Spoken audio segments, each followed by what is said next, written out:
मतलब ये कि अगर भागवत कथा सुन रहे हैं तो इसको सुनने का फल कब मिलेगा? जब हम ज्यादा से ज्यादा सत्य बोलने का संकल्प लें। अब कथा में तो बैठ गए 7 दिन तो हम लोग एकदम हरिश्चंद्र ही बने रहते हैं, और फिर पता चला जब भागवत हो गई है पुजारी जी तो फिर सब भूल जाते हैं। कथा सुनने का, कथा करवाने का और कथा कहने का एक ही मूल उद्देश्य है कि कथा को श्रवण करके हम कथामय हो जाएं, गोविंदमय हो जाएं। ये प्रयास करो। अब महाराज कहा बैघम वास्तु मत्र वस्तु शिवदम तापत्र्यो मूलिनम। श्रीमद् भागवत की कथा कैसी है? यानी तीनों तापों का उन्मूलन करती है कृष्ण कथा। संसार में कैसे कैसे लोग हैं, कैसे कैसे जीव हैं।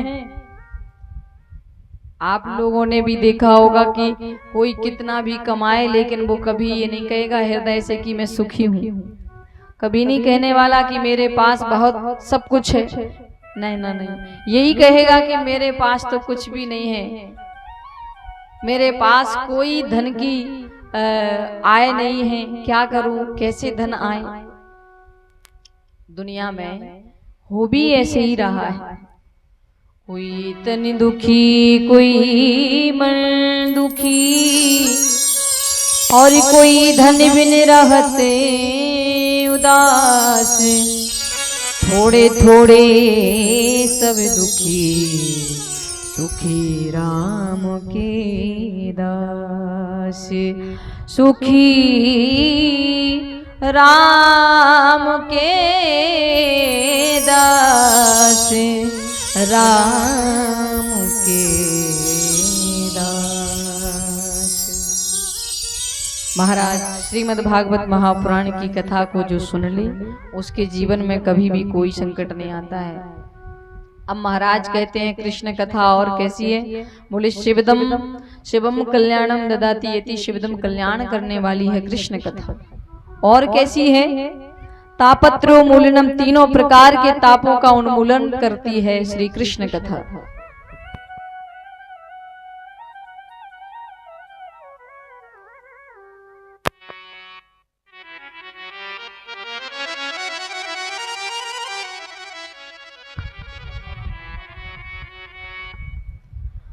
महाराज देखो, हम लोग कथा सुन रहे हैं तो बड़भागी तो हैं ही, लेकिन 7 दिन तक कथा सुनने का हम लोग संकल्प ले रहे हैं कि कम से कम भैया हर रोज तो हमें सुनने के लिए मिलती नहीं है, लेकिन 7 दिन कम से कम हम लोग 3-3, 4-4 घंटे बैठ करके भागवत कथा सुनेंगे। तो भैया बड़भागी तो हैं ही हम लोग। लेकिन जो 7 दिन कथा नहीं सुन पाए, किन्हीं कारणों बस जो नहीं आ पाए कथा पांडाल में, और अगर वो एक दिन भी आ जाए कथा सुनने के लिए इन 7 दिनों में, तो उनको 7 दिन की कथा का फल प्राप्त हो जाता है। लेकिन कथा का फल तभी प्राप्त होगा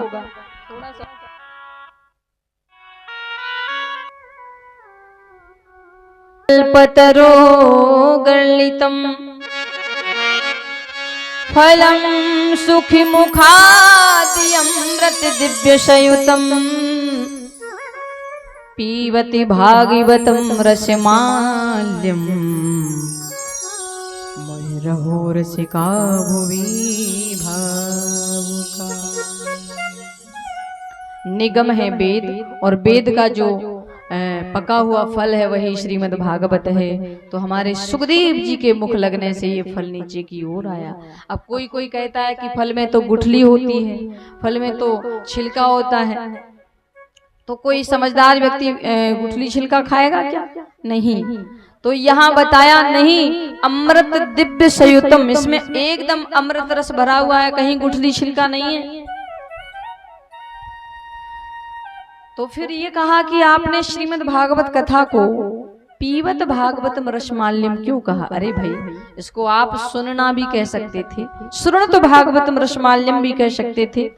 कथा तो सुनी जाती है भाई, पी तो जाती नहीं है। कथा को हम लोग सुनते हैं। अब ऐसी कोई चीज तो है नहीं कि किसी बर्तन में घोलो और घोल करके पी लो।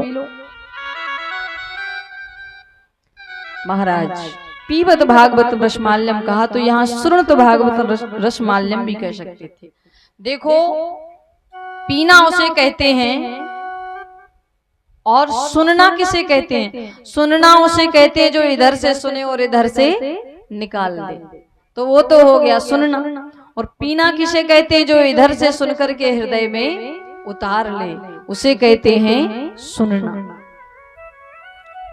श्री तुलसीदास जी ने बड़ा सुंदर विशेषण दिया है, बताया है कि जो भगवान की कथा को सुनकर के, गोविंद की कथा को सुनकर के जो हृदय में धारण नहीं करता है, तो उसके कान सांप के बिलों के समान होते हैं।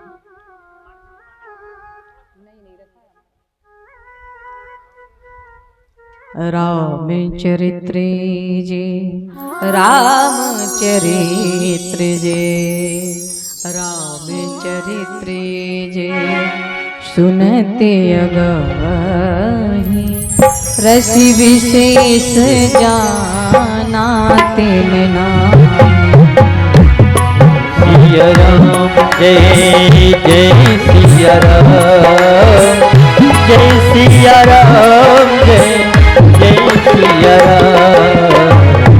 राम चरित्र जय, राम चरित्र जय, राम चरित्र जय, सुनते अगहि रस विशेष जानाते नाहि।